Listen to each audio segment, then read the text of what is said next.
Well, hi, folks. Jack here with another episode of the Survival Podcast. Today is Tuesday, June the 10th, 2025. It is episode 3685, and we are live, at least for those tuning in for the live stream. I have a feeling, since we're talking a little bit about the gloom and the doom today, we'll have hundreds of people in on the live. I could do a show about, things that will improve the life of 9 out of 10 people who give it a shot, and we get maybe 100, and you do something about all of the bad in the world, and everybody shows up. But we do need to do this once in a while. We really do, all kidding aside. We do have something unraveling right now. The LA riots. It's not the LA riots. That's just the place they decided to start because it's an iconic thing. When you say LA riots, everybody who's, let's say, I'm going to say over 40 probably thinks back to early 90s and those LA riots. And that's just a thing now. And even a lot of people who were too young to even know what was going on at that time, it's been put into enough media. It's been talked about enough that even people that are probably 30 years old weren't even born yet when the Rodney King riots happened. You still know, right? And I do think it's an overriding plan. So we're going to talk about that. Why riots are probably coming soon to a city near you. We'll be talking about that and what you should do about it. But a better approach to this is the understanding of two fundamentals. One, it is not organic. It is being organized from a central planning level. Okay, that doesn't necessarily mean the government's doing it, though there are certainly actors in the government who are all for it. But this is of the ilk of George Soros, and I'm not saying specifically George because he's retired. He turned it all over to Alex, right? I'm saying those types of people. There are probably multiple organizations involved in some really shitty stuff going on. The other side of it, though, is in the words of Mr. Miyagi from the original Karate Kid, the ones that didn't suck, best block is no be there, right? So we're going to talk about how to know if your city is the kind of place this can happen and to how to identify the areas of your city where if it happens, it's likely to be a real problem. And then it's up to you to realize to follow one of the laws of life, which is don't go to stupid places and do stupid things with stupid people, because that always results in problems. You end up either being called the deceased or the defendant or the patient when you do stuff like that. We're also going to talk about a term that gets thrown around the Bitcoin space a lot, but we're not really going to talk about it from a Bitcoin standpoint other than Bitcoin's a solution to the problem. But there's an economist, actually an engineer turned economist, an investment manager, very switched on person called Lynn Alden. And Lynn constantly says, nothing stops this train. Well, Lynn did one of the major talks at the Bitcoin conference out in Vegas just a few weeks ago, a couple of weeks ago, I guess. And Lynn's talk was on nothing stops this train.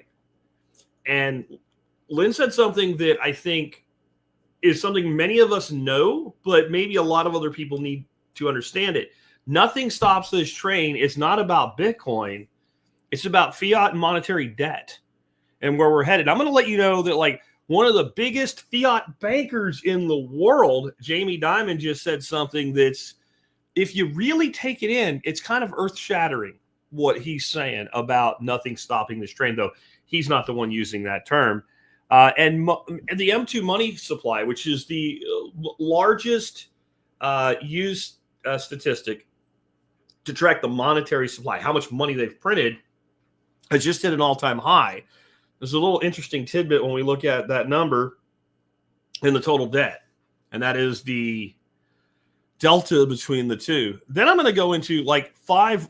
I think I'll put in my notes the five biggest. These aren't the five biggest. I don't know what the biggest opportunities are. The biggest is subjective because the person that wants a solo entrepreneurship thing is going to immediately lock themselves out of certain things. It might be bigger opportunities. But I would say these are five really big opportunities that individuals can pursue at their own level and even combine some of them in the coming 10 years. These problems will not go away, and that's what I want to wrap up with. But that means that you need to do things for you and your family, and you need to be taking proactive steps right now, because if you're not, you're plumb going to get rolled over by this, because no one's going to save you. The government is not going to fix it. I think there was a fear that if Trump got elected, it would actually lead to greater apathy. And it may have for a bit, but I think the reality is setting in. And when I get to that part, I want to talk a little bit about the Trump-Elon feud and how that might not be what it looks like. But also why something like that is kind of inevitable with two personalities like that sooner or later. But it actually shows you something really important to like grow the F up and accept, to, in the words of St. Paul in the Bible, right? Now you are a man, you should put away childish things like belief in fantasies. Because when you make decisions in your life based on fantasy, if they turn out to be the proper decision to make, it's coincidence, not causation, okay? So we're going to be talking about all of that today. Before we do, let's go ahead and hear from our sponsors of the day. Sponsor day number one today is Above Phone. Now, I was just talking about some of the constants in government, and here's one of the constants in government. Governments will surveil and spy on their citizens. All governments. I don't care which one. The Roman Republic, the Roman Empire, spied and surveilled on their citizens. The Soviet Union did it. The United States government does it. Just about every government that's ever existed has surveilled and spied on its people. The ones you think of as good guys, the ones you think of as bad guys, all of them. Iceland, France, for God's sake, Rhode Island spies on its people. I know it's not a nation, but it's still a government, right? And that's something we need to accept. But today we have a fundamental reality that wasn't true, just 50 years ago. Everybody walks, and hell, it wasn't really true 25 years ago when I say everybody, but pretty much everybody today walks around with a little box like this, and their government uses it to collect information on them because the carriers give it to them, and the app makers give it to them, and the device makers give it to the government, and private corporations just buy your data at will. You can make it go away with Above Phone, but if you're not ready to move over to Above Phone yet, you still might want to get by Above Phone today. And I'll tell you why. They have a report out right now, 5 must-change privacy settings for your Android or iPhone. So even if you're not going to give it up yet, even if you're not going to, cross over to a new platform yet and go into total freedom mode, you might want to at least learn about some things you can do to make yourself a little bit more protected from the device that you carry and rely on so much. Check it out today at abovephone.com. And if you do want to pick up an Above Phone, $75 off any phone at abovephone.com if you're an MSB member. They also have the Above tablet and the Above book. Both are awesome. I've got my Above book right back over here. I love my Above book. It might be the most valuable technological thing I've added to my life since finding out about Above Phone. Honestly, I actually think it's probably more beneficial to more people than even the phone itself. But again, you get $75 off an Above Phone, and you get a person from Above Phone who will walk you through the onboarding experience into any of your devices. The nice thing about the Above book, and I have never bought a tablet, so I don't know, but the Above book, there's a whole series of videos right on it. You just start watching them, and it tells you how to do everything. My one bit of advice to the folks at Above Phone, turn the volume up on those videos. They need to be redone, and you need to turn the volume. The only way I can really hear them is to put headphones on and listen to them. Anyway, other than that, it's great. So check it out today at abovephone.com. Next up today, Canine Academy. We went from high tech. Now let's go to kind of low tech. Dogs are pretty low tech. We've been working with dogs as humans for over 10,000 years. They are great companions if they're properly trained. If you want to know how to train your best friend to be not just your best friend, but one of your best assets on your homestead and in your home, then get on over to Canine Academy. Joel trains super high-end, highly efficient protection dogs. Not everybody wants one, though, but the stuff you can learn at Canine Academy can help you do that, or just, train your dog to be a good citizen on the homestead. Train your dog to watch your front gate. You can learn to do anything with a dog that can be done with a dog at canineacademy.us. Check them out today. With that, let's get on back into the main subject today. Again, I am on my own today, which is pretty normal for me. But I will remind you, and it's not hard to remember if you're watching the camera and you look at any given time. It's not hard to remember I only have one good eye. And that means if you want me to see your question or your comment, you put the word comment or question in all caps in the live stream. And if I see it, I'll star it. And if I star it, I'll hit it at the end as a part of the Q&A or comment and response, if you want to call it that. All right. So let's start off with the LA riots. And, you know, I know there's people doing deep dives into it and they're tracking the money and everything. And I'm glad they are, because that's important. The reality, though, is if you need evidence right now to convince you that this is not an organic thing, then no amount of evidence will help you, because you're either completely bought into the narrative that you're fed by CNN and MSNBC, et cetera, or you're just not smart. And exactly where your IQ is, I don't know, but it's somewhere south of 80 if you can't just look at this and say, you know what, this is not an organic thing. It's not like a bunch of people sitting around in LA. They're just sitting around, all these, like, you know, gangbangers and Antifa people, and all, they're all sitting around, and somebody said, hey, I don't like what ICE is doing. We should all get together and go out in the streets. And then you start gathering up and making cardboard signs and organically go out and protest. So this is, you know, I'll tell you some of the things that we do know have. Once again, pallets of bricks and pallets of cinder blocks have shown up in places where nobody asked for them. That would be an indicator. But there's, you know, that's circumstantial-ish evidence. We don't really know that nobody ordered those. We probably should accept that's true, but it's plausible that, you know, some guy on his truck put them in the wrong place, or there actually is a project going to go on there soon. But it's impossible to refute things like seeing trucks pull up, hand out boxes, organizers. First of all, if you're organic, you don't have central organizers, right?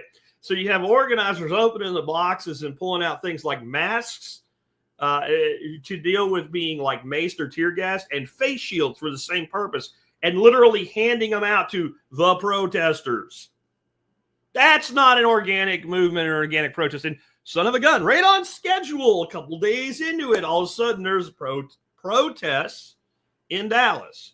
There's protests in New York City. There's protests in Chicago, standing in solidarity with the protesters against ICE in Los Angeles. If you believe a word of that, you do have an IQ sub 80, maybe sub 75, which is where the court would order you to be under the supervision of an adult because you're not capable of standing for yourself in a court of law. Okay? That's what I'm saying. That's how dumb you are if you believe any of that. I don't care how much you hate Trump. I don't care how much you hate both sides, because God knows I do. I don't care how much you hate government. I don't care how much you hate the system or systems. If you're smart, you know, S goes at the end of systems. I don't care how much you're opposed to what's going on in Palestine, which is not what they're pissed off about. I don't care how much you think borders should be open. This is not a fucking protest. This is a series of intentional riots. And there's a very simple formula for this. Once you have money and a national level organization, you can kick these things off very simply, because here's what you do. You take professional paid agitators, and we know they exist. And by the way, if the Trump administration means one fucking thing about what it says, it will use, I don't remember which U.S. code it is, but there's a U.S. code law, federal law, that states if you cross a state border with the intent of participating in or causing a riot, it is a federal crime, and the minimum sentence is 10 years. Right? The fuckers doing it need to be found and need to put in federal prison. That will start to slow this whole process down, but it won't. It won't. And so you move in your professional organizers and agitators. You have local professional agitators in different places. And then you pay people to show up and hold signs and peacefully protest. And the majority of those people do. They're dupes. They don't know. But you get something going. It's very important where you do it, though. You need a downtown area, okay? And it needs to be a downtown where you start. Doesn't mean it will stay there. It needs to be a downtown area, and it needs to be close to where shit can be screwed up, close to the heart of government for that city. But it has to be on the side of the city that is directly adjacent to high crime area, which is not hard to find in any city. There's probably several places that will meet that description, but it has to be at least one of them.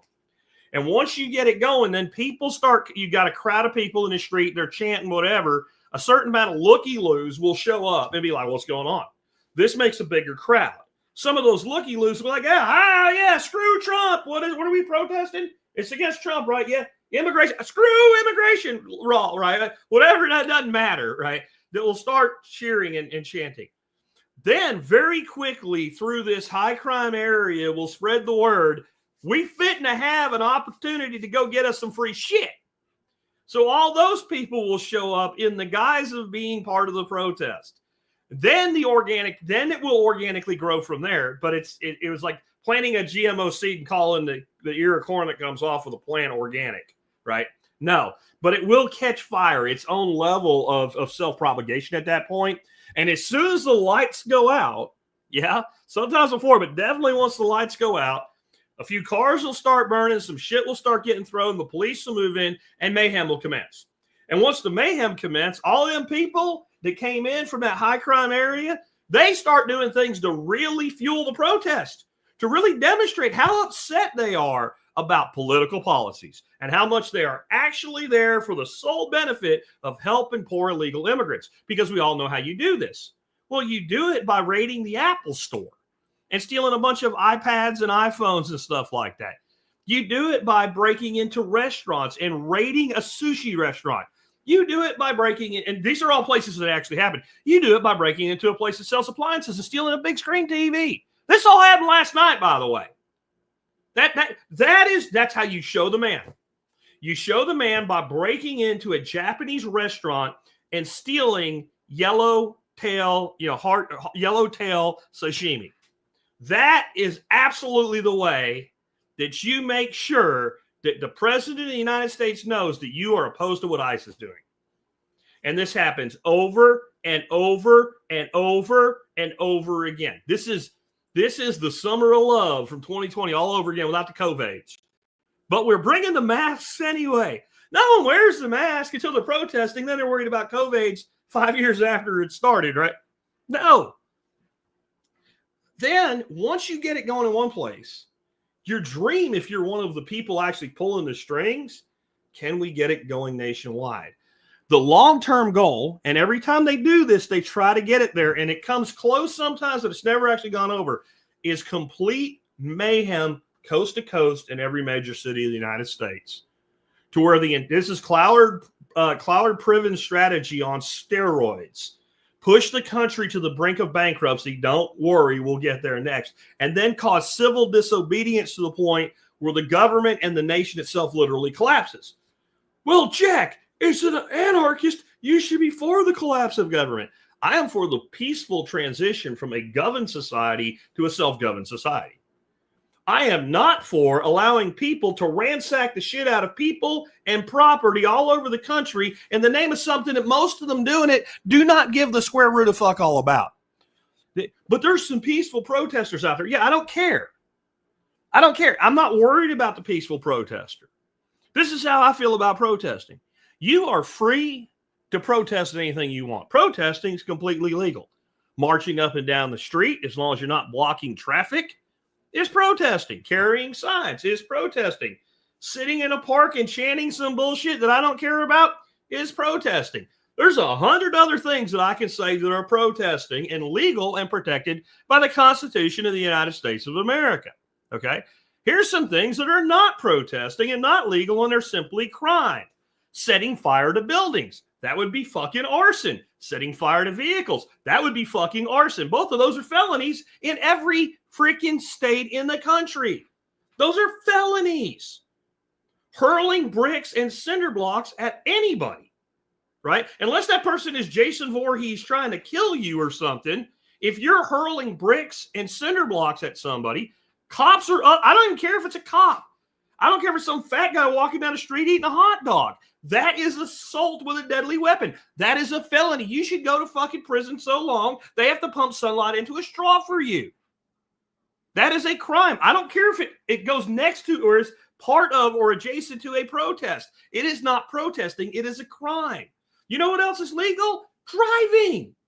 Driving your car is legal. Driving at 150 miles an hour in a school zone is not.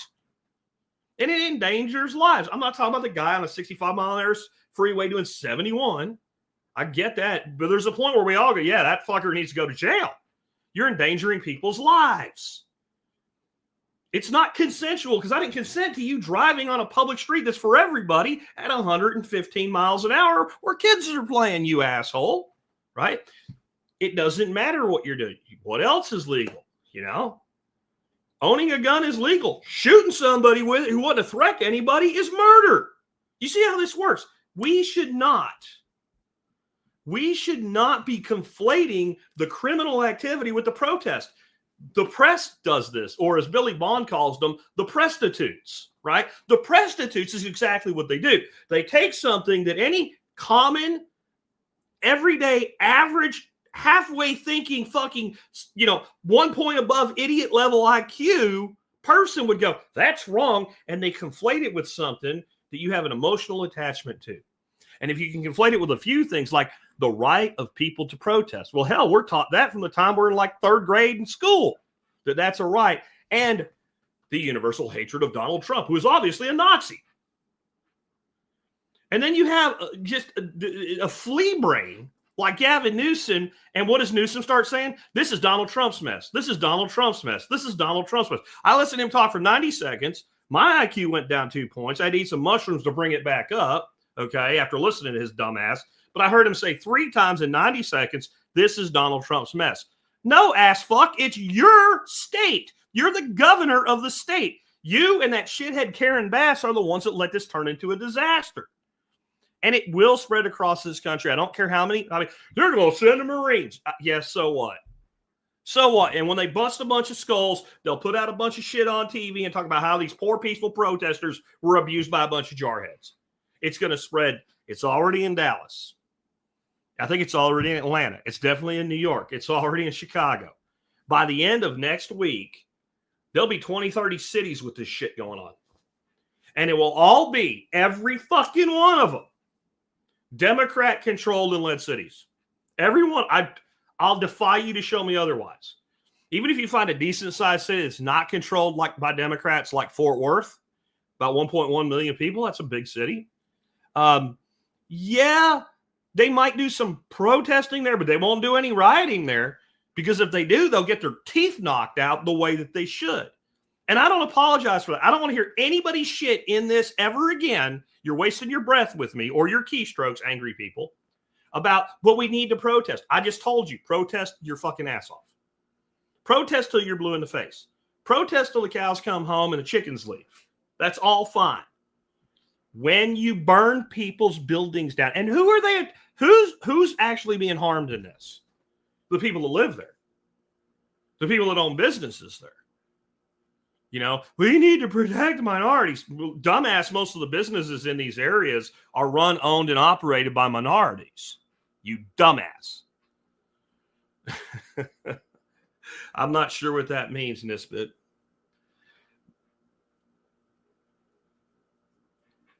Who is Lysander Spooner says, Jackie, it wasn't a mess until Trump sent in ICE. I don't know if you're being funny and trying to be sarcastic. And if so, I'll give you a pass. If you mean it, you're a fucking idiot. Okay. And I don't think he does. I think he's I hope you're being sarcastic, man, because I don't even have the time to deal with that level of stupid today.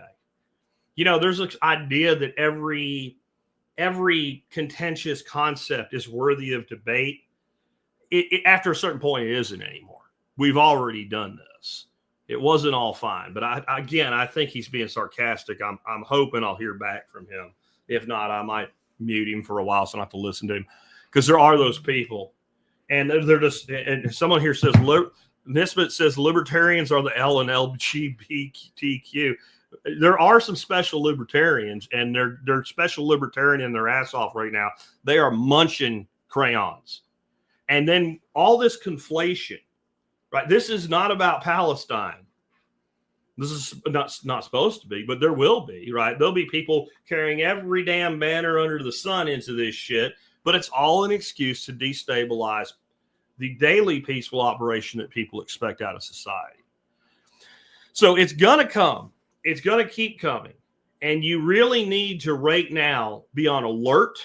And I'm not saying to be scared or whatever. I'm just saying pay attention to what's going on around you. You should have a scanner or a scanner app, and you should pay attention to it, especially when you get near any city center. If you're planning to travel across the country, you need to pay attention to make sure shit's not going on like blocking highways and something. Every damn one of you should be carrying a big-ass giant can of pepper spray in every vehicle that you own. Because I'm telling you right now, you block the highway on me, and I'm not shooting you because I don't want to go to prison, and I'm not dragging people while trucks drive over me. I'll just paint everybody's face, and I'll wait and let nature take its course, right? But you really need to be paying attention to what's going on around you. And if you work in an area like I described that these things blow up in, you need to start planning for not going to work at least once in a while, because once this shit starts, I don't care how peaceful it looks. You know, we talk about Bitcoin and bankruptcy and a bunch of other things. We use the concept of gradually than suddenly. There is no bigger gradually than suddenly than protests turning into riots. It goes very quick when it happens, and I'm going to tell you how it happens.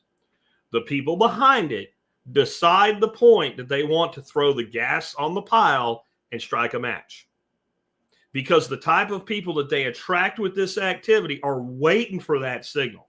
The minute they think, hey, I can go steal some shit and get away with it, it all starts. It takes one person throwing a brick through one window, grabbing one electronic device and running away with it, and not immediately being tackled and have the shit beat out of them by a cop and bit by Rin Tin Tin and thrown in a box and taken off to jail. It takes one, and the whole thing goes to shit. The whole thing goes to shit. See, this is a special libertarian. Maybe I'm wrong, but I read ICE was the catalyst behind the violence. You read. Who'd you read? Who'd you read that from? You know, where'd you get that little bit of information from? You're hopeless, dude. I'm not even going to talk to you today. Let's move on, because I want to talk about the other side of this, which is the economics that the country's under right now. And don't think that it's a coincidence that we're causing another civil upheaval right at the time the country is on the precipice of bankruptcy, right? I don't want you to think that's a coincidence. This is Cloward-Priven strategy.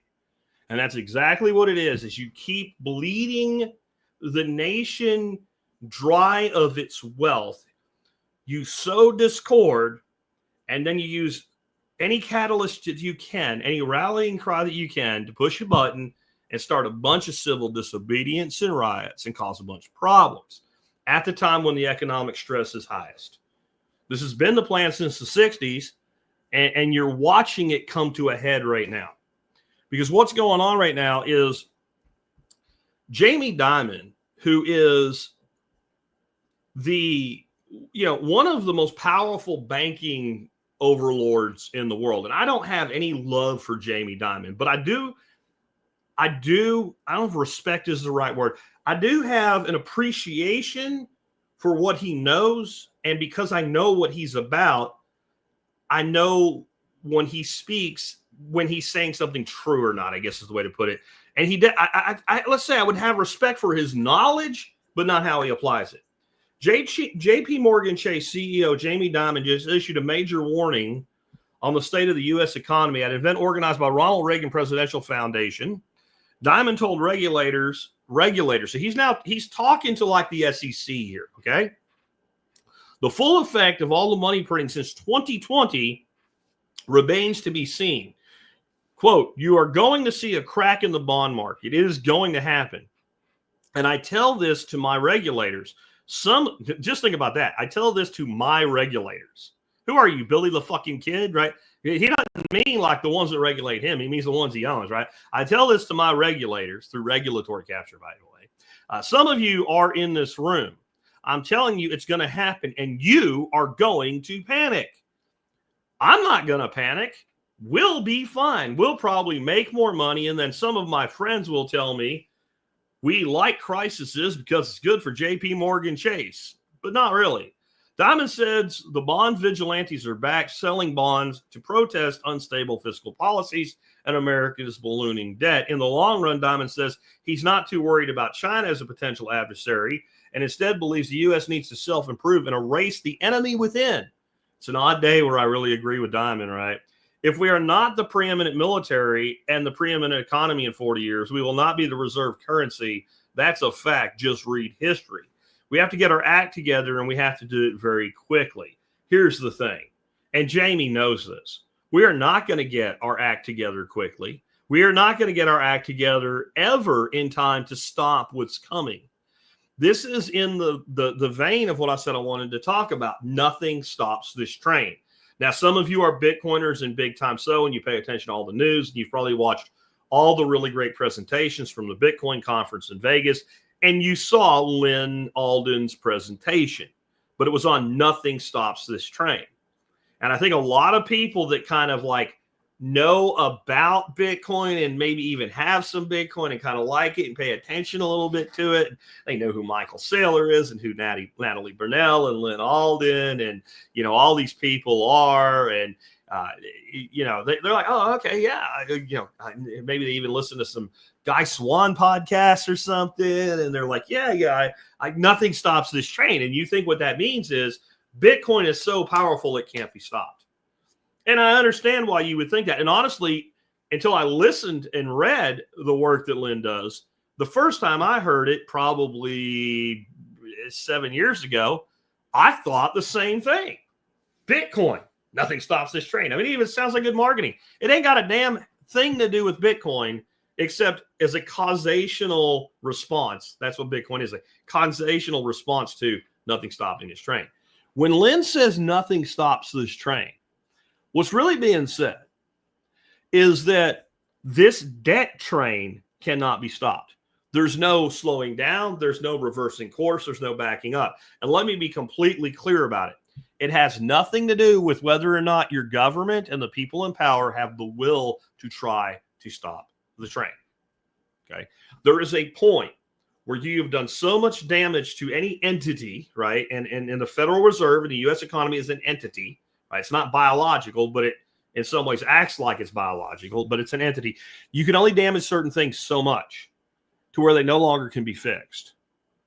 So if you're a person that like, you think, yeah, I could probably help someone that wants to live a healthier lifestyle. You know how to eat well, you know how to work out. You understand fitness, you understand mental fitness as well. You're the kind of person that maybe even you're not, you know, a trainer or a life coach or something, but you could do it if you had to. And I said, I'm going to send somebody to you, and, you know, they've got some health issues and they're overweight and use too much substances. And do you think you could help them? You say, I'm not a professional, but I mean, if they're willing, I can probably give them some pretty good advice. And if they'll follow it, you know, they'll probably get better. And if I told you, okay, the person is 84 years old, they're on a list for a liver transplant, but they have to survive 2 years to be on it long enough because they drunk themselves into that level. And they have 4 different kinds of cancer, and they've smoked 2 packs of cigarettes with no filters on them for the last 70 years of their life. Their diet is absolute dog shit. It's been that way forever. They're in full-blown metabolic syndrome. They've lost both of their feet already. They have type 2 diabetes and an A1C of 14.1. You know what you'd say if you had any brains? I ain't Jesus. Like this person, I'm sorry, but they're like, I don't know how they made it to 84. There's nothing we can do here. Like they might as well just go ahead and keep doing it for all I care because it ain't going to matter now. That's the economy, stupid. At least that's the economic system, right? And that's what we need to realize. The economic system and the economy ain't necessarily the same thing. Yet here's your next one for today. The M2 money supply hits a record high of 21.86 trillion. And this is a Bitcoin article. Will Bitcoin follow the surge? And there is a correlation between jumps in the M2, which is the primary measure of the monetary supply, and then Bitcoin gaining value. When they print more money and devalue money, then it takes more money to buy a hard asset like Bitcoin, amid other things in the cycle. But I think the interesting thing about this, right, the interesting thing about this is that the M2 money supply, which is pretty much all the money except for some completely tied up money, amounts to about $22 trillion. And we have $36 trillion debt. Now, it's not all the money in the world. This is U.S. dollars. There are $22 trillion in existence. That's a problem in of itself because all money is debt. But we owe 34, 35, 36 trillion dollars. Pick the delta you want. There's $12 trillion more debt than there are dollars. Let me say it again. There's $12 trillion more debt than there are dollars. Do you really think if we stop paying for transgendered surgeries and operas and shit like that through USAID, it's going to make a dent in that? Do you think it's going to make a dent in that? I was about to tell a really off-color joke about dents, and it involved dwarfs and a fairy tale, but I'm not going to do it. You can figure it out for yourself, right? But that was a bigger dent than that would be. Like, there's just, no, that doesn't do nothing. Well, Jack, why were you for it? Because I don't want to do that. That's why. I'm all for cutting those programs so that we stop furthering that agenda. But it's not going to fix the economy. It's not going to fix the economic system. We are paying more than $1 trillion in interest on the debt, which I told you we would be 10 years ago. And a lot of you told me I didn't know what I was talking about. A real conservative was going to come and fix it. Yeah, how'd that work out for you? Hell, I've been telling you this for 17 years. I've been doing this. 17 years. I see the question about Planner. I'll go ahead and do that one right now, even though I usually star them. So Potent Ponic says, when are you going to do an episode about Planner, a.k.a. Trump's deep state spy AI? Okay.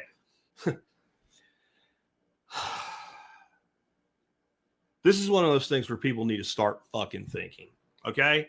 You need to think a little bit more and react a little bit less, because you saw a headline that somebody showed you, and you think that means the headline is accurate. Planner is a technology company. Who's it connected to? J.D. Vance, like only one level off.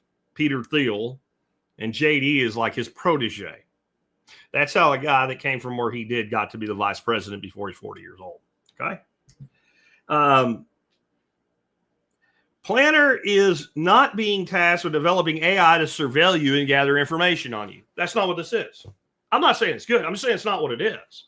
But of course, that's how all of the places are reporting it. But if you read more than the headline by anything except the like total crazy alt rags and stuff that just want to hate Trump and hate government, if you actually read what they're doing, the task was to take all these existing government organizations that already have all this information on you and create a way that they can all share across the databases instead of having it walled off between governmental departments. Do I like it? No. Am I worried about it? No. You know why? They already have all the information on you you're worried about, right? The person that's asking this question, I'm not picking on him. I know Steven, he's a nice guy. But the reality is, all right, the reality of this is the people that do this, oh my God, Planner. You know what they're doing? They're walking around with a freaking iPhone or a Google Android. They're not using a VP. You're literally sending data every day, and then you're like, oh my God, look what they're doing. It is not a serious concern. It's not a serious. What data do you think they're going to get on you, Stephen, that they don't already have? Right? That's the same thing with the Real ID shit. Oh my God, Real ID. They're going to track us. They're going to track us. They're already tracking you, and the Real ID doesn't track you. It's an ID where they verified your identification a second time by you showing them your birth certificate, which you had to do when you got your driver's license the first time anyway. And they put a little gold star on it. And then when you go to the airport, they go, yeah, this is a Real ID, and they let you on a fucking plane. Well, they'll put me in a database that you're already in. I got a passport, so I don't have to get a Real ID. A passport is a Real ID that actually requires more databasing than a Real ID does, right? All you'll do by not getting a Real ID is hurt yourself. Well, one day they're going to use Real ID to keep people from doing fill in the blank, which means if you don't have one, you absolutely won't be able to do it. Yeah, you showed everybody. This is all about misdirection, this type of shit. Here I am explaining to you, while the United States economy is about to go into a tailspin from a standpoint of the value of the dollar like you've never seen before, literally ripping everything asunder. And I'm explaining to you how they're using a strategy that's been in place since the 1960s to create discord and tearing down and burning of cities across the country. And you're worried about your government getting data on you that they already have. It ain't that I don't care. It's that there's a whole bunch of shit that I care more about. Because you know what you can do about all this? Nothing unless you pull everything into your own silo of your own life. Like, this is not a candidate. What to protest? See, this is where it goes off the rails, Stephen. I can't even bother with you. Canada did it to protesters. Canada did what to protesters? How do you think government having information on you they already have on you is going to help them do what they did to the trucker protesters? They're going to do it to you anyway. This is this fantasy that people live in. You act, all of you people that do what Stephen's doing right now, you act like you're already in this unknown little envelope, right? And no one knows where you are, what your social security number is, how much money you made, right? Who your associates are, what freaking cell plan you have, how many emails they know all that shit already, but they'll know more. What more? Don't you understand? The problem is there's a dossier on every person in this country in a central database already. Whenever they talk about this shit, it's just to get you worried about some shit that you can't do anything about, so you won't focus on what actually you can do something about. So let's get back to it, right? M2 money supply exploding, more debt than there is money, and not by a little bit. Not by like a measly little $1 trillion or something. No, $12 trillion more debt than money. You have everything coming into a confluence. And then you got people running around and screaming that we need to get a real bill and fix the problem. Like, I love Thomas Massey and I love Rand Paul. And I think they really believe in what they're doing. But if you sat them down and asked you to explain mathematically how you would fix this problem, they would concede, if you gave me complete authority, I can't do it. It can't be done. The whole thing is going to break. It's going to shatter. It has to. It has to. There's no way around this. And this isn't new, right? I'm not saying anything that I've never told you before. Not a damn thing that I haven't told you before. I told you this years ago. More than a decade ago, I said, if you elected an entire Congress of Ron Pauls and you made Ron Paul the president and you gave 60 Senate seats to Ron Paul types, you still can't fix it. That was 10 years ago. That was pre-COVID. So if we couldn't fix it then, what makes you think we can fix it now? I mean, I'd love anybody to come on and explain that to me. If we couldn't fix it 10 years ago, because the economic black hole had already grown so massive and was swallowing so much, and it's grown for another 10 years, and it's tripled in size, and it's tripled in its ability to gravitationally pull in destruction. And at the same time it's going on, it was an orchestrated plan, and there are people that are using the opportunity now to destroy what's left of this country, but you're going to fix it. So I'll tell you, Stephen, if you're still listening, I didn't piss you off there. To what end? If I tell people about Planter, to what end? What are they going to do? You going to go write your congressman? You going to go write your senator? Vote them out? Vote harder? No, you ain't going to do shit. You ain't going to do anything. And as much as I hate it, this is a reality. Under our Constitution, the United States federal government has the power authority to have departments within government share information. There's not a legal leg to stand on to prevent, let's say, the NSA from sharing information with the FBI. None. None. Zero. Right? He says, we're fine. We can disagree on things and still be cool. But I want to know from you, Stephen, what good would it do? See, and that's the thing. When you get people, they want to chase everything that's bad, but you ask them, what good would it do? They don't really know. We have to stop it. Stop what? Stop what? The collection of data? And I'll bet you, Stephen, are you on a VPN right now? I can't. I need to learn not to pay attention to these comments very much. Planner will turn out like the Patriot Act. Patriot Act was a fucking law passed by Congress where they made you scared. And I'm not talking about you individually, but as the people, made the people scared and used that to pass a giant bill that was thousands of pages long that enabled a lot of this collection. Planner is a company that builds technological systems that's been tasked with allowing Organization A to share information with Organization B, most of which is duplicate anyway. Okay? That's what it is. He says he's on a VPN. For some reason, I just don't believe you. But maybe you are. Who knows? Right? I just know that most of the people talking all this shit, that you're not using good privacy protocols, which you control, and you're worried about things that you don't. Right? All right. But let's move on, because I want to talk about what does that mean we should do? Well, one, if you're in a big city, get out, get out, get out. I've said it enough. I've been saying it for 17 years. I can't keep saying it. And I don't mean you have to get completely away, just all the way away from wherever you live. I don't mean that.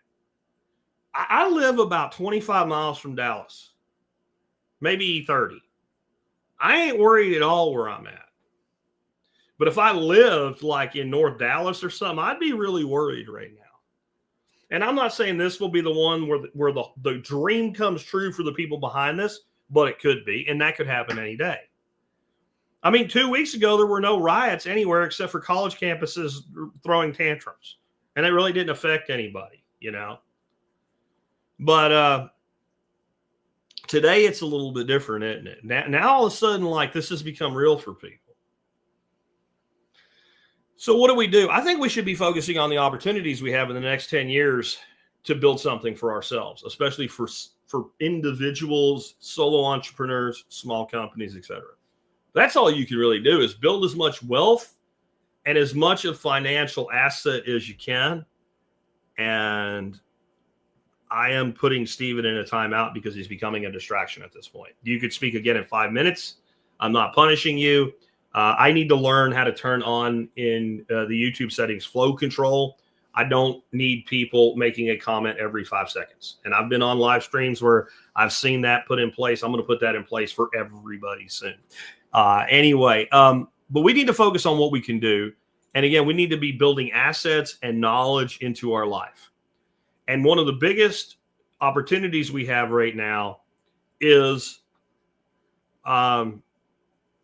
learning to use and leverage AI tools, right? And this is where the people that are all worried about planning, they're going to gain information on you. Use an anonymous login and then a freaking VPN if you're that worried about it.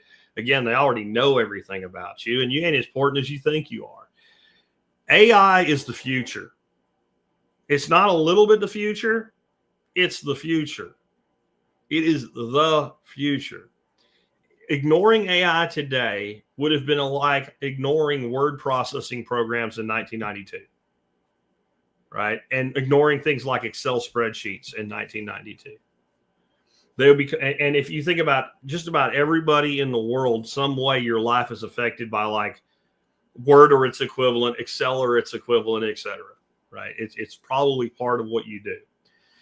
And the people that know how to leverage technology tend to do better than the people that don't.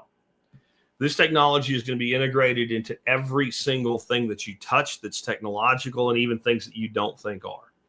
You can't run a search on Google right now without Gemini telling you what to think about it. And one of the important things in this is to maintain the ability to understand when you are being manipulated by a machine. And only by understanding the machine can you understand its manipulation. But right now, and the people in the course saw this yesterday, I dropped all the work I did with ChatGPT as a PDF, long chat, into the AI course group. And it showed how I got ready for the show, how I came up with the topic, how I came up with the ideas for the bullet points, how I expanded them, how I then used GPT to compose the intro, the promotional blurb, the tweet, the email blurb, and develop the marketing messaging to go along with it, along with the artwork for the show. I would say that the show was 80% created by me, 20% by AI, but leveraging AI with my 80% input allowed me to complete in 15 minutes what it used to take me 2 hours to complete. I want you to really think about that. It took me 2 hours after I got good at it. I've been doing this for 17 years. And it takes me about 2 hours to do everything I just said on my own. If I can get better results in 15 minutes than I can get in 2 hours, and I don't do that, then you know what I'm going to say about me. I hate money. If you do that, you hate money. Now, is this stuff going to get overused? Yes. I mean, right now we have people using AI to compose emails that end up being long, detailed emails. And then the person receiving it, their boss, uses AI to make a short version of the email and compose an email back telling the person what to do. And we basically have two AI bots talking to each other about bullshit with two people pretending to do work in the middle. All right. I get that. But it doesn't mean that you can't do a hell of a lot with it. The ability to edit, to think, to come up with concepts that you wouldn't have. It's not how to do X. It's I'm trying to do X. Here's 3 ideas for how I can get X done. Give me 20 more. It will literally give you 20 more. And you might go, bullshit, dumb, stupid, no way, don't want it. Don't. Oh, whoa. You know, what Michael Saylor has done with AI, and I believe based on the verbiage he's using Gemini. He's created 2 new public offerings that are going to make him the richest man in the world. I'll go out and say it right now. Michael Saylor, within 10 years, will be worth more money than Elon Musk, unless Elon gets on that train as well. I won't even say what it's about. You know it's about Bitcoin. But what he said is I was able to come up with the framework for this in a day. If I'd given it to a team of lawyers and advisors and accountants, in a year, they would have come back with less. I was able to get these things 95% to where they needed to be and then hand them off to that team with an edict. Finish it. Not tell me why you can't do it. I did that much. I'm going to finish it. He was able to do in a couple of days what a team couldn't do in a year. You want to turn your back on that. There ain't a bone in my body that's not so old that it still has the energy to resist your resistance. I don't care. You do what you want. But if you're not leveraging AI right now, then you hate money. Now, again, I always say this. If you're like 80 years old, in good health, you're going to make at least 90. You got all the money you could ever want, and you don't give a shit because you ain't going to work no more anyway. That's fine. You still might enjoy some things that you could do with it for yourself, but I get it. If you're 50 and that still fits you, like, I got all the money I want, Jack, I'm good. As long as it's not all sitting in dollars, okay, yeah, whatever. You know, like, I'm not going to run out. I'm good. I don't work anymore. But if you are actively building in your life right now and you're not using AI, including shit on your homestead, just have the conversation. How can I? What can I do? Here's my idea. What do you think of it? It will be wrong. But you can either spend your time arguing with AI and looking for where it's wrong, or you can just accept that it's wrong, move beyond it, correct it, steer it, learn to use it, and come up with ideas and concepts you would have never come up with. I consider myself a pretty sharp guy. If you want to see how I present and how little material I need to present, go look at today's show notes when they're published with the audio side. There's 1, 2, 3, 4, 5, 6, 7, 8, 9, 10, 11, 12, 13 bullet points. Most of them are a phrase, not even a sentence. And I'm able to present like this, just like I've been doing for 17 years.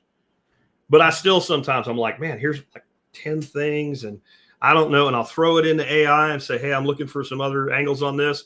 And they're going to be like, boom, bam, boom, boom, boom, boom. And I look through it and go, no, that's redundant. Okay, that's valid, but I probably would have come up with it anyway. And these next 2 are actually that one described differently. And then all of a sudden you're like, wow. And that'll open up a whole plethora of things that I can talk about, present on, or develop material on. And not only knowing how to use it for yourself, but knowing how to use it to benefit others will be a great idea. I mean, anybody can figure out how to make a website today. Really, anybody can. But most people that have a website, if you ask them where they got it, unless they're solopreneurs, they say, well, so-and-so built it for me. Is it because they couldn't have built it? No, it's like I got other shit to do with my time. And I don't, that doesn't interest me. It's not my passion. It's not my core task, right? It's not my core mission. So since that's a commodity thing I can pay somebody to do for me, I'll pay somebody to do it for me. My stupid lawn tractor blew the freaking drive belt off the mower deck again. We got a guy coming. I'm going to pay him $75 to fix it. I could fix it in about an hour and a half. It's a pain in the ass job to do, but it's not hard. It's just a pain in the ass. Frankly, I make more than $75 an hour working. I'm not trading the time I have off to make less money than I have with the time that I'm on. I'm not doing it. It's just a convenience issue. And anybody that says that they don't do the same thing is either dead broke and doesn't have any money to do it with, so they have to do it themselves, or they're lying. You change your own oil? No, shut up. Shut up. Don't tell me you do all the things for yourself and you don't even change. Changing oil's easy, right? Changing oils, very few people still change their own oil. And honestly, with as quick as they do it now and as cheap as it really is, because you're mostly paying for the filter and the oil because they're so fast, it doesn't make sense to change your oil. What are you going to do with all the waste oil? I mean, if you're somebody that turns it into something, I get it. There's those people that they do everything DIY. But most people, you have something in your life you're just not going to do. Do you ever buy food that's already cooked? Well, then shut up. Of course you'll pay somebody if somebody will pay you, because there's a huge future in building things with AI and developing systems with AI for other people. All right, moving on from AI. Developing the ability to teach others skills to develop digital products, the creator economy, all of those things I'm putting in one bullet point. I am a perfect example of how you can build a strong income with a creator economy. You can even say things that piss and hack people off, and they'll still come back. Some of them will leave. It doesn't matter. Other ones will show up. The one thing you have to be as a creator to be successful long term. I know there's people way bigger than me right now that only been around for a year. Will they be here in 17 years? Most of them will not. The people with staying power are authentic. They may piss you off, but if somebody told you they said what pissed you off, you'd be like, that sounds like him. That sounds like her. That's who they would be. When I look at people that have been around as long as me, you know, I'm looking at people like Adam Curry. I'm looking at people like Gary Vaynerchuk, right? I'm looking at people that always piss somebody off, but they always say things the same way. The only time they change what they're saying is because they learned something new or something new showed up. So, yes, I used to say that, but back then we didn't have X. Now we have X. That changes the calculus. But the morality, the ethics, the concepts, etc., the person remains the same. But it's not just like the creator economy. It's also things like digital products. And again, that hooks back into AI. You can build entire new classes and types of digital product, web-enabled applications, etc. You can even code with some of the stuff if you don't know how to code. If you know what you want the thing to do at the other end, you can make it happen. Okay. And then critical skills. There's a lot of desire right now to learn critical skills that people didn't learn. You know what ChatGPT can do? It gives you a lot of great ideas for how to cook. It even gives you some okay recipes. It can't really teach you to cook. Teaching someone to cook is visual. Do you know how many people can't cook? Shitloads of them. And I don't mean not cook good. I mean, they can microwave a zoodle noodle cup of, you know, what do you call it? Ramen noodles. They can barely pull off making ramen noodles. They don't know anything. They don't know how to work a knife. That's why cooking channels on YouTube are huge. There's 100 things like that. Some people actually do not want to know how to work on their own car. It used to be like any guy my age, I want to believe that, maybe 10 years older, though, definitely. Almost every male in this country at some point changed the oil with their dad.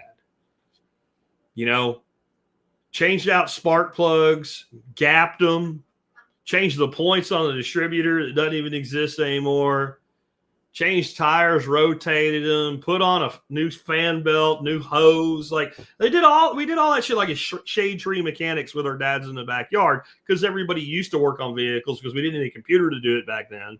And they knew how to do that, right?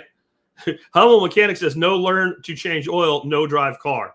But the thing is, Humble, right? Soon you don't even drive the car. The car's going to drive you. It's not that far away. It's closer than we think, right? Dirty Dan says he learned to replace the headlight fluid. Yeah, I know that joke too. What about the chair fluid? The seat fluid? If you have heated seats, there's fluid in it. I'm kidding. But no, like there is an incredible opportunity for online education right now. There's such a hunger to learn. We have this entire, really 2 generations. I'd say the younger 50% of millennials and Gen Z, by and large, that cohort. So Gen Z all the way up to mid-millennial. I'm not picking on any individual that's in that cohort because some of you guys are awesome. But as a cohort, they don't know how to do anything. They don't know how to do anything. They know how to work a tablet or whatever, but they don't know how to do things. They don't know how to cook, you know. And again, there's exceptions. My grandson's an exception. My grandson will cook you a ribeye that any chef would be happy to put on their menu in a restaurant. But that's not typical, is it? And as these people begin to mature, the ones that do any, and that's millions, emotionally, and they realize I never learned how to do these things, they start going out and using their internet natives. They grew up never not knowing a world without the internet in it. So they go there and they look for how do I? And they start asking the right questions. And they find people that they affiliate with, that they bond with. Even if you don't know them, they bond with you. And when you put out information that empowers and educates and enables them, they'll pay you for it. There's tremendous opportunity in that whole space. Again, teaching critical skills, building digital products, the whole creator economy, and all of those types of products are much easier to sell if you're part of the creator economy, because you have a marketing platform in whatever it is that you create, whether it's 90-second TikTok videos or 2-hour podcasts, doesn't matter. And I think AI will find its limits there. Right? They have AI girlfriends now and all kinds of shit. And like, even if that gets the simps initially, it won't hold them. In the end, we want connection to other people, real people, not computer algorithms. How about buying and holding Bitcoin long-term? You knew I was going to say it, but it is the number one thing you can do for yourself right now. You can be building wealth right now if you work at fucking McDonald's. I'm serious. There's still a lot of time to front run what's coming here. There's still a lot of people in denial. I have this discussion all the time on social media where there's a certain, like, I'd say like half the Bitcoin influencers are all on board with, we have to spend Bitcoin to make it successful. And my response is always, first of all, we do not have a deficiency in spending in this country. We don't.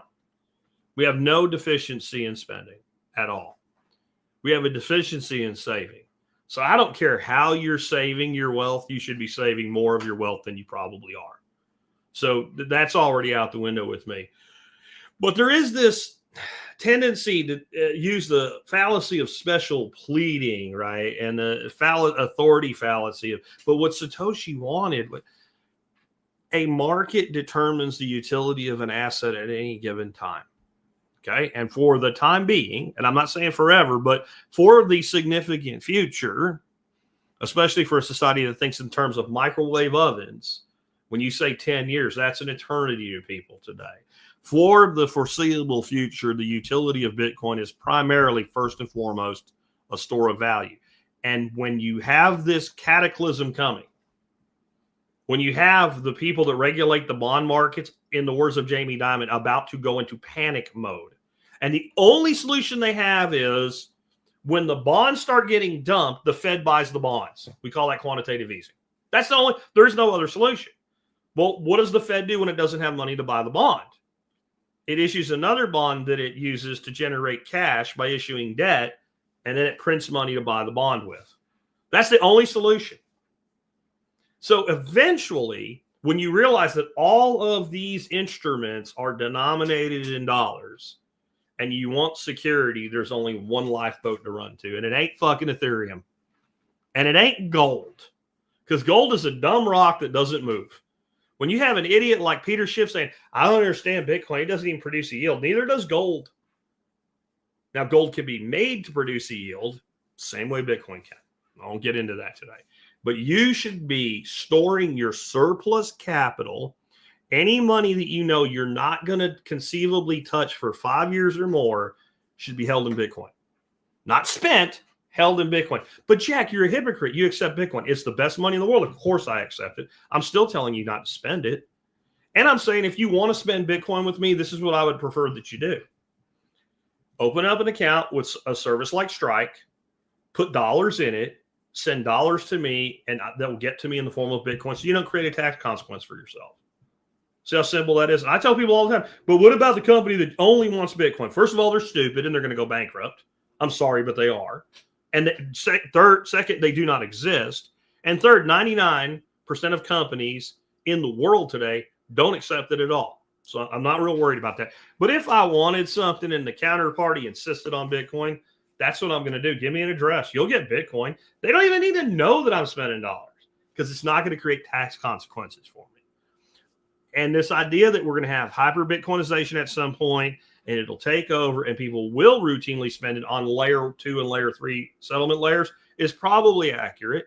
And when that happens, if that happens, while I'm still young enough to care, right? Still have my faculties and I'm not dead, ain't cashed my chips in yet. I want as many sats in my possession as possible when I get there. And I've never heard anybody object to that with logic, reason, and facts and math and economics. Only emotion and special pleading and fallacy. Because there is no logical economic argument for it. Because Bitcoin needs us to spend it is not a factual statement. It doesn't need, Bitcoin doesn't need anything. It's a protocol. Bitcoin no more needs something from me than TCP needs from me. They're both protocols. What I need is to make sure that I build my wealth in the smartest, most intelligent way possible and create as little problem in my life as I can because I have a lot of shit to do and problems prevent you from doing important shit.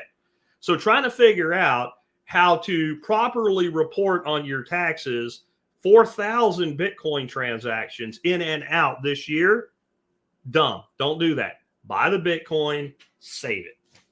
However you do it. I prefer self-custody, but if you have an account and you're holding a brokerage account and you're holding ETFs in it, what I do is better, not because I'm smarter, just because it is. I'm not going to do it today, but I can logically make that case. But for some people, for me, it's better. For some people, it might be better that they have an ETF because without the ETF, they wouldn't have any Bitcoin exposure at all. Or the money they have to buy Bitcoin with is in a format where they can't get to Bitcoin without the ETFs. And there's a dozen other examples I could give where you're into it that way. Yeah. But stack Bitcoin. And this is not a once in a lifetime opportunity to preserve your wealth with Bitcoin. It is for you in that you're not going to get another opportunity like this. So it's once in your lifetime. This is a once in a freaking millennia opportunity. Society does not frequently go through complete economic seed changes, right? Like, well, you know, we had Federal Reserve Act and in 1971. No, but what we had was gold is money, 1,000 years. And then it took about 150 years to fully demonetize gold. You're watching that happen again. But because of the speed of technology and the critical nature of the crisis and technology and enabling the crisis to be far worse than it's ever been in history, that will move much faster. It won't take 150 years. But it'll probably take another decade. If that's not fast enough for you, I'm sorry. I don't set the timeline. I just foretell the timeline. All right. Now, the next one, local service businesses. I'm telling you right now, there's so many people that think the way I do that have money, right?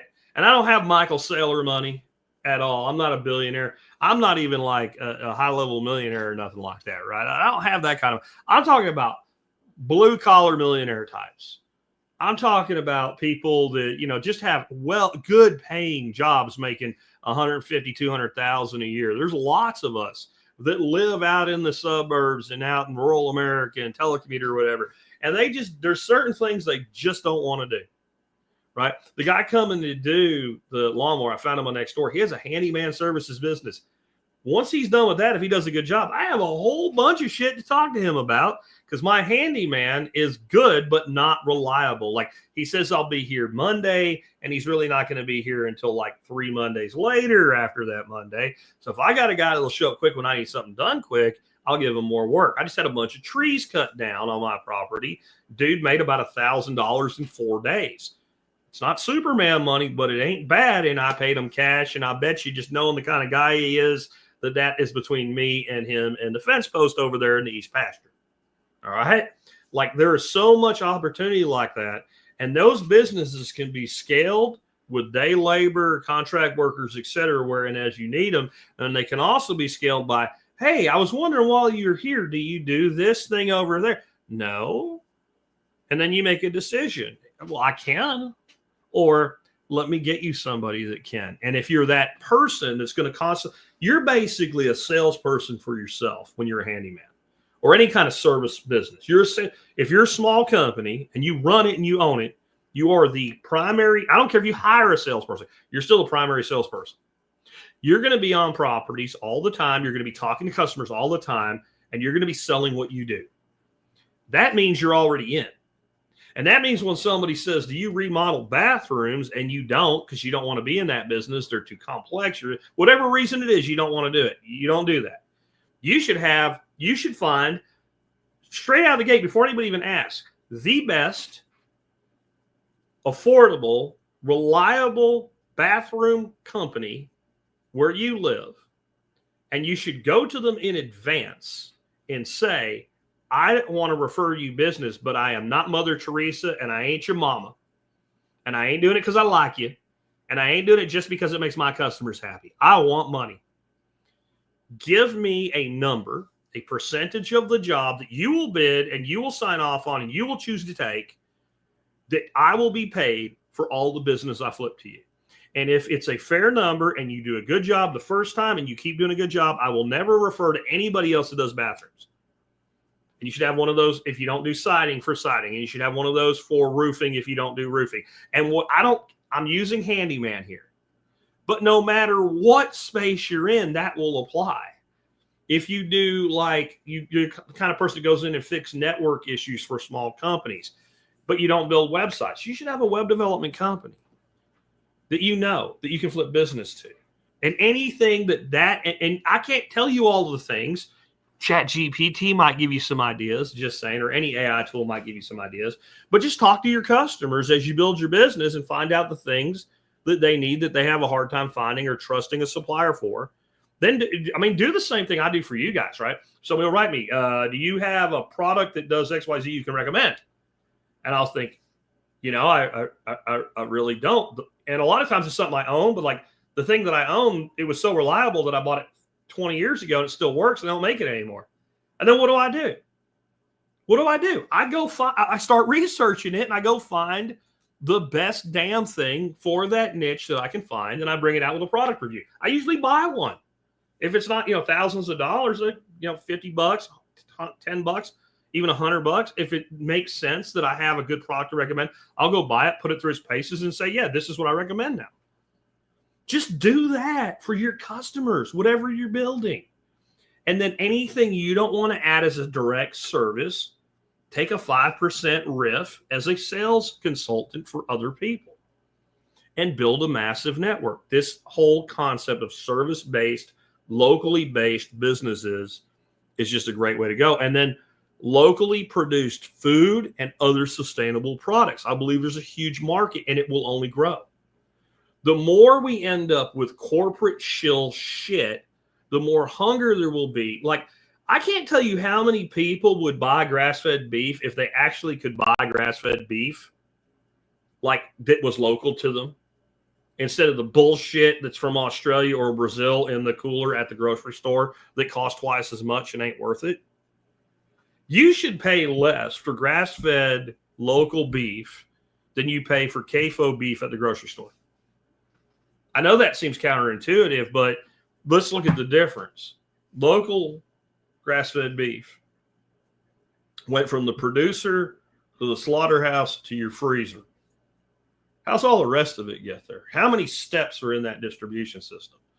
Most of the beef that you eat, if it's U.S. beef, let's say it was raised somewhere around here in Dallas, it probably went out to, if it ended up in a grocery store, right? Because there is some local producers here that have local smaller CAFOs, and they finish their cattle on grain at those, and they're much less abusive to animals than the other thing I'm going to talk about in a second. That does exist. I know one guy that does it not far from here, and I really don't have much of a problem. He's only got them on that grain for about 30 days to put that final marbling into the fat on them. And it's just how he chooses to market. I don't want to buy that product if I'm buying local. I want to buy grass-fed local, but that's what he does. And so that happens. But when you look at most local producers that are grass-fed, they never buy any food for that animal. They just graze it. They have a very good profit selling at a very reasonable price, and then you have it processed and do what you're going to do with it. When you look at what you find on the cooler of Publix or Albertsons or Kroger's or whatever, if it is U.S. produced again, and you're buying it here, let's say Dallas Fort Worth, and it was raised anywhere near Dallas Fort Worth, it probably went on a truck out to Lubbock and went through that hell out there in one of those massive CAFOs. I mean, there's CAFOs out there, when you drive by them, you cannot see the end of the cows. They go to the horizon, and they're standing in their shit. But look, I'm not even getting into ethics here, right? There's a cost associated with doing that. Then that animal is fattened, it's slaughtered, it's parted out, and it's shipped all the way back. Of course it's expensive compared to something locally produced and delivered. But, there's a market there. Well, I don't have room to raise cattle or even sheep, Jack, and I don't know if I want to do it. I don't want to do it. But if I wanted a business in it, I'd go find all the local producers and be like, what if all you did was raid cattle? What if you didn't have to worry about setting appointments with slaughterhouse? What if you didn't have to worry about finding any customers? What if I just brought you customers? And then, well, how would I pay you? Well, you don't have to. I'll put my own markup on it. I'll just bring you orders. Every damn one of them will say, yeah, all right, boy, let's see you do it. That's just one example. And I've talked about this before. All these people, I'm going to grow this, and I'm going to grow that, and I'm going to grow this, and I'm going to grow that. Not everybody, most people, that is a freaking toolbox fantasy. One day I'll have a business, and here's a whole list of things I have to do first so I don't get on with building the business, because that's the hard part. Where that person can focus on maybe doing one or two products, develop an entire catalog of products others produce, and develop some sort of like home delivery co-op. I mean, we used to sell eggs to something before we downsized. We used to do just that. We had a couple. That's exactly what they did. That's all they did. They worked about 25 hours a week, and they had all the money they needed. They weren't rich, but they were making more money than most couples with 2 full-time jobs. And that's all they did. There are so many opportunities in that space. Sustainable products, food, regenerative agriculture. We talked about mushrooms yesterday. There is a literal hunger to eat better. And there's a lot of people that want government to fix it for them, and government's not going to fix it for them. And then there's grown-ups that realize, okay, eating better was always allowed. I'm just going to do that, and they want to buy from you or something like that. The only question here is, what are you going to do for you and your family? I want to reiterate, you cannot, you will not, you will never change it, because you can't. Because nothing stops this train. The USS economic system, right? That ship is going down. Now, it doesn't mean there won't be a ship. Sometimes when a ship goes down, it's because you blow it up and scuttle it, because you're building a new ship. You put a new name on it, but the new name is the same as the old name, right? Star Trek had the Enterprise A, B, C, D, E, right? Yeah. That's a thing. And I think that's what we're witnessing right now. The reason you had this explosion between Trump and Elon, let me hit on that a little bit before we wrap up today. First of all, you got two extremely strong personalities and true incredibly wealthy people. And as wealthy as Trump is, Elon is the wealthiest man in the world. And they both have very strong opinions, and they're coming from different places. You also have in Trump a guy that I believe, if the Trump-Elon bromance had occurred in 2016, things might have worked out differently, because Trump was a naive, dumb fuck when he came into government at the time. And I don't think Trump's a dumb man, but he was a dumb fuck when it came to government. He thought he could do things. He thought a president could just do things. And he learned there's a lot of shit you can't do when you're president. And so Trump's second term, right, with a 4-year break in between, involved a lot of reflection. It involved a lot of understanding of the real den of vipers he had walked into, right? He was a 16-year-old emperor that was just handed the empire in 2016. He grew up a little fucking bit. And that's why if you look at his staff, now there's a lot of them I don't like, but they're effective people that are competent and good at their jobs. Right. He did a much better staff selection this time. Too many neocons, I'll grant that, but to get the things done.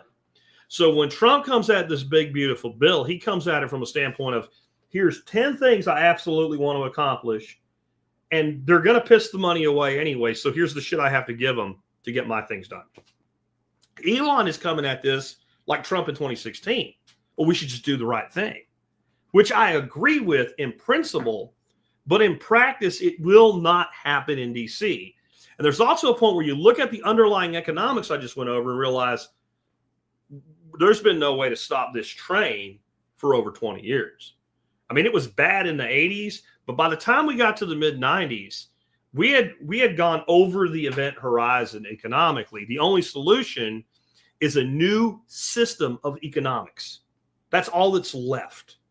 So I think Trump's figured that out to some degree and is governing from that perspective.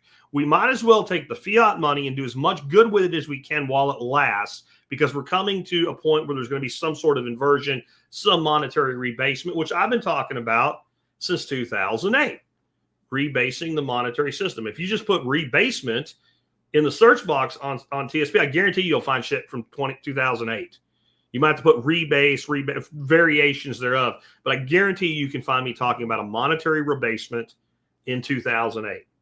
You can go back and listen to my description, my two-part video thing that I did something like 15 years ago about downward class migration. It's all the same thing. This was always going to happen. So if you are in charge right now of this system, you know you're on a sinking ship. So what do you start doing? You start thinking about all the things you want to save, all the things you want to get on the life rafts, making your SOS calls, because the ship's going down. There's a point where like nothing we're going to do is going to save the ship, but yeah, turn on the bilge pumps and we can keep it afloat longer so we can save what's left. This isn't the old analogy from Glenn Beck about slowing down the car headed to the cliff and turning the angle a little bit, right? Because that was just bullshit. This is reality. Like, this ship is going down. Because if you were driving, this is what's wrong with the car analogy. If you were driving the car, you have the option of hitting the brakes. You have the option of turning the wheel and going parallel to the cliff and driving away from it. If you're on a ship in the middle of the ocean and it's had enough hull breach, there is a point where thou shalt not stop the sinking ship, no matter what you do. You could have freaking the power of 3 X-Men and the ship's still going down. That's the dollar. That's the underlying economic system. It's the same inflection point we hit in 1971. What they did in 71, for all the shit Nixon gets for it, and I'm all for giving Nixon shit, right? At that point, they're really wanting another alternative. And people that think there was, you don't even know what would have happened. If they had maintained the gold standard in 1971, we would still be in the depression that it had created. Still, I can tell you, I've looked at enough numbers to tell you that's the case. The United States would have been completely have descended into an economic abyss, and someone else would have took over the global financial system, and we would have never recovered. Maybe that would have been a good thing long term. I don't know, but that's what would have happened. So when you take a politician, you put them into a place where you can turn on the bilge pumps to delay the ship sinking, or you can leave them off and let it sink faster. They'll turn the bilge pumps on every time. That's what all this spending is, the bilge pumps. It's trying to keep things afloat. And I believe it's moving us toward a system based on honestly, I think that Trump's mind, and I don't know if we'll get there because somebody else will be in charge as it all happens, and who knows what side of the aisle they'll be from, is actually a coexistence of gold and Bitcoin as underlying financial assets. But the problem is that we don't have enough gold to do it with. The United States doesn't have enough gold to do it with. We don't have enough gold to fund the government for a year. So how are you going to have a gold-backed dollar? Where are you going to get the gold from? And gold doesn't have the appreciation left in it to make that happen either. It's too old of an asset. So you have to go to something that moves at the speed of light, is sellable across space and time, and has a lot of appreciation left in it yet. Because in Michael Saylor's words, the first country that figures out print the money and buy Bitcoin with it and put the Bitcoin away as a strategic reserve wins. We'll see who does it first. But I believe that's what's coming. That's what's coming. And it's your mother says Vietnam bankrupted the U.S. economy. Yeah, but it really didn't. It was more like not the straw that broke the camel's back, but like the last handful of straw that broke the camel's back. If you look at the total expenditure on the Vietnam War, that expenditure alone is not enough to bankrupt the country. We spent money on a lot of other shit we didn't have money for. The biggest thing we did is we lied, which will always happen with a gold reserve system. We lied. We said we had more gold than we did. We issued dollars. We didn't lie directly, but we issued more dollars than there was gold to back the dollars. That's what actually bankrupted the system. Otherwise, we wouldn't have been able to spend dollars that we didn't have because we never created them in the first place. See how that works? But yeah, Vietnam did not help. That's for sure. But it sure enriched a lot of people, didn't it? So what are you going to do? That's what I want to end with. What are you going to do? How are you going to navigate the future? Are you a semi-old fuck like me in your 50s? You know, we only have so much time left to capitalize on this if you're that old. You'll be 70 like that. You won't even realize how fast it'll happen if you're my age. I become more aware of that every day. If you're 30, you're going to be 50 like that. Let me tell you, young folks, 30-somethings, 30 to 50 goes a hell of a lot faster than 20 to 30. A hell of a lot faster because it's less of a percentage of your life as you age. You know, when you're 12 years old, summer vacation, 12 weeks, goes forever. You probably don't even remember much before you were 5. So when you're 10, you only have 5 years of reference point when you're off for summer vacation. It seems like forever. When you're 21 years old and you get summer break from college, it goes pretty quick. When you become a parent, watching your kid go from 5 to 10 goes like that. Make the most of your dash. Do something with it. Because you're not going to get a better opportunity than you have right now. You're not. There will never be a time in history again like right now where you can see the old monetary order crumbling and the new monetary order forming.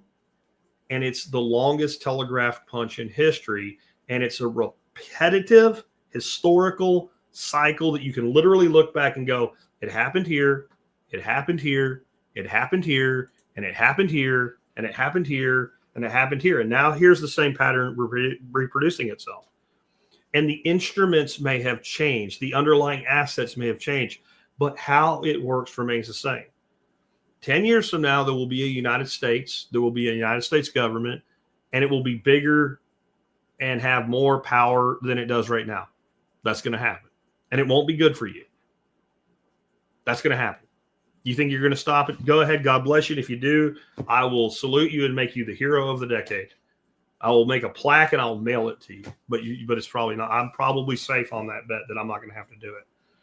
But you can be more economically stable, more self-sufficient, more self-reliant, have more personal liberty. You can make this. Your mother says in the new Roman Empire. That's exactly a good way to look at it. And you take people and say, if you'd been there when the Roman Empire was reconstructing, what would you? I would have gotten rich. No, you wouldn't have, because it's a hell of a lot easier to do now than it was back then. Or what if you went back in time to 1960? I would have gotten rich. It's a hell of a lot easier to do now. You better get on with proving what you have to say. There's a tremendous opportunity right now. The things you're going to have to do, though, are you're going to have to think differently for a different time. And this is why, you young folks that are crying, you 20-somethings, you early 30-somethings, and you're bitching, man, you should be so excited about the opportunity in front of you. I have 20 years until I'm old as fuck. You have 20 years until you're my age. You have the energy that comes with that youth. And all you have to do is stop crying, stop believing somebody did it to you, stop bitching about the boomers. For the love of God, let me defend the boomers one more time. The boomers is 72 million people, the majority of which have as little power and have always had as little power as you do right now. Your belief that, I don't know, somehow in 1970, when the average boomer was 12 years old, that they were in control of anything, or that was even the ones that were 20 in 1970 were in control of anything, is a complete fantasy that's been planted in your head by the same people that are trying to convince you that the LA riots are because ICE.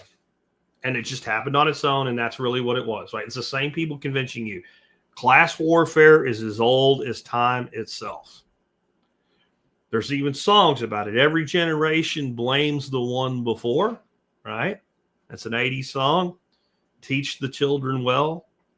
Their parents' hell will slowly go by. That's a 60s song.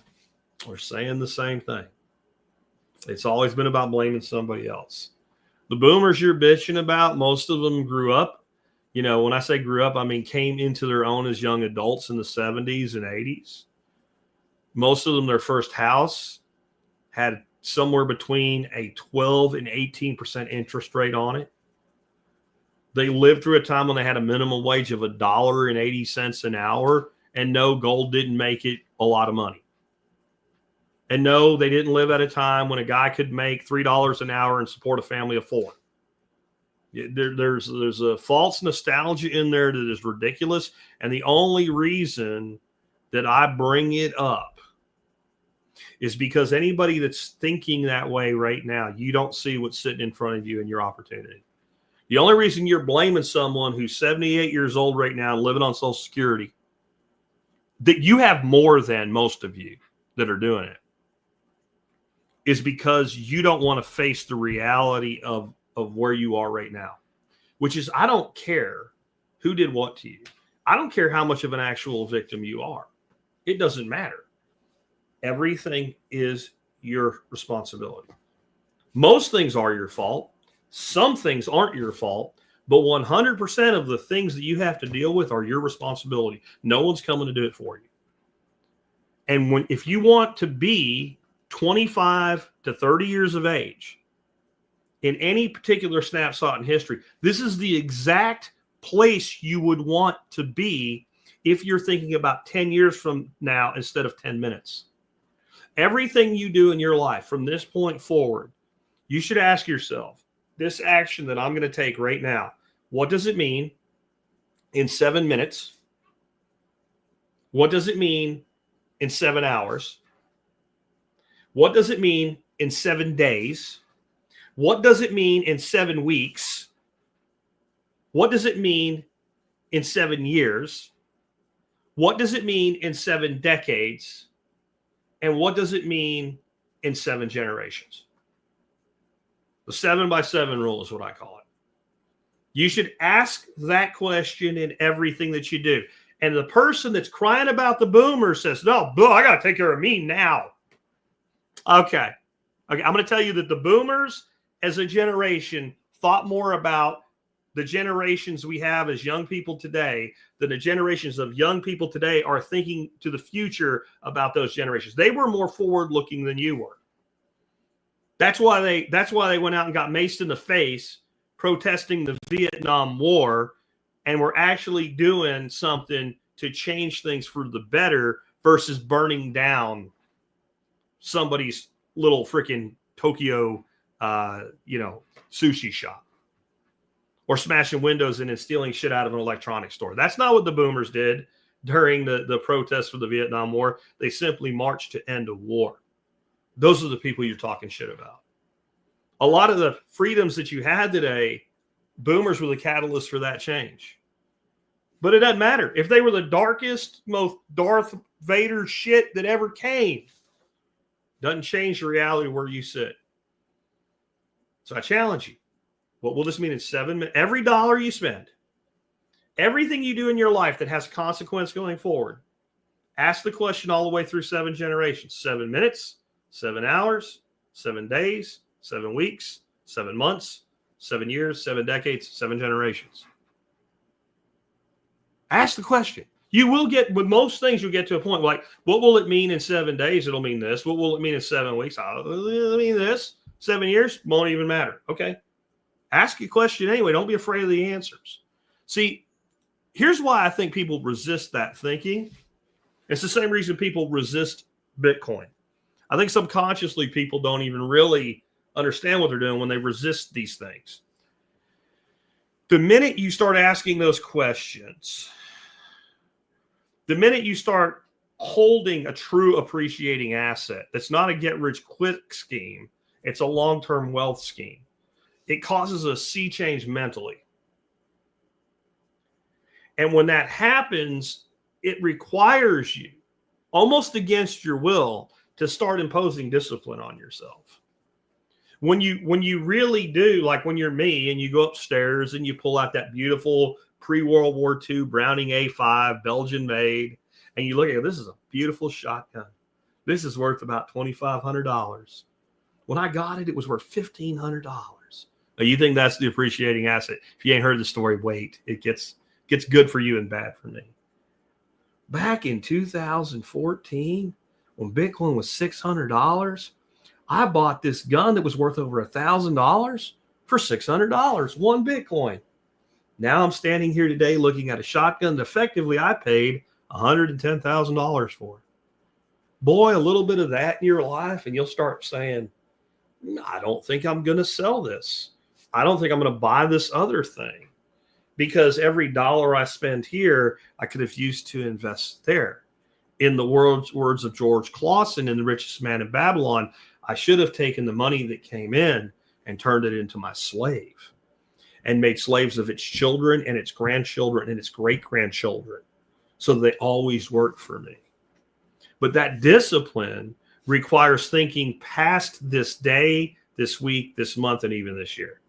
And that's something that we have been conditioned as a society not to do, and to actually resent the people that do it. That's where "it must be nice" comes from, right? That's poison. Those words, "it must be nice," are poison to your future wealth. The reason we say, oh, it must be nice, is because we don't want to do what that person did to get where they are. It's up to you. I ask you one more time today before we move on. What will you do for your future and your family's future starting right now, today? Let me take a couple questions and let's wrap up. Question. Jared says, as a BT maxi with 10 to 20 year hold appetite, why hold through cyclic bear markets? Number one, because you can be wrong.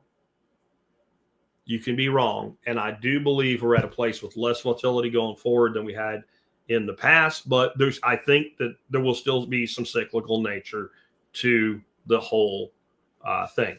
Number two, it is very likely that unless you're holding Bitcoin in some sort of tax deferred status, that you'll end up losing enough money on capital gains that your value of being out of the market will be supplanted, and it's most likely you will not go back in at the bottom. You'll still wait for more and you'll chase it. That's another reason you shouldn't do it. And number three, over time, it has been proven by just looking at the numbers behind it, but the people that simply stack and keep stacking end up ahead. You'll just do better long term. And again, if you have Bitcoin in like a Roth IRA or something, you have something like a Bitcoin ETF in a non-taxable account, and you know we've hit that blow off top for the cycle, and you trade out and let it come down before you go back in, I can't fault you if you get it right. But the reality is the explosive growth always comes in a very short, gradually, then suddenly period. And what you could do instead is just keep sweeping more and more excess capital in, all the way up, all the way down, all the way up, all the way down. And that has just worked really well for people. I've gotten to a point now where I DCA every day, meaning I buy Bitcoin every day. And even if I decide like, oh, here's a windfall $1,000 I'm going to put into Bitcoin, I'll put it in, whatever exchange I'm using for that. And then I'll divide by the number of days and I'll buy it on a daily basis. I'm just telling you, if I had taken my advice that I give now from the time I got involved with Bitcoin in the beginning, then I wouldn't be telling you that a lot of people have more money than me. I'll leave it at that. Right? I don't want to say too much. Scott says, we are moving to a post-labor economy. The transition is going to be rough. No, we're not. Now, there's a lot of labor that will be supplanted by automation, robotics, and AI. But the need for humans isn't going anywhere. Now, maybe the need for the number of humans participating in the workforce today will decline, the per capita percentage, right? I mean, it wasn't that long ago that even though like people have this fantasy, the boomers never had the life you think that they did, but the silent did. The guys that fought World War II and the greatest generation prior to them, those two generations, most of the families in the country, from the poor, middle class, upper middle class, affluent, and wealthy, all across the board, were single income households.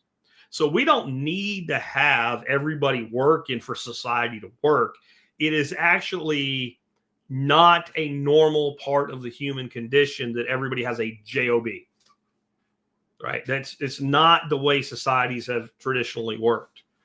And this isn't about women, get back in the kitchen and make me a sandwich. It's not about that. It's just that, you know, just because you don't work doesn't mean you need to stay in the kitchen making babies and sandwiches. There's a lot of other productive things people can do. But in the end, as long as we have problems, we'll have jobs. The tools we use to accomplish those jobs may change. But you can look at every wave of technology. It was supposed to lead us into complete economic disaster from unemployment, and it never happened. So why would it happen now? What's different this time?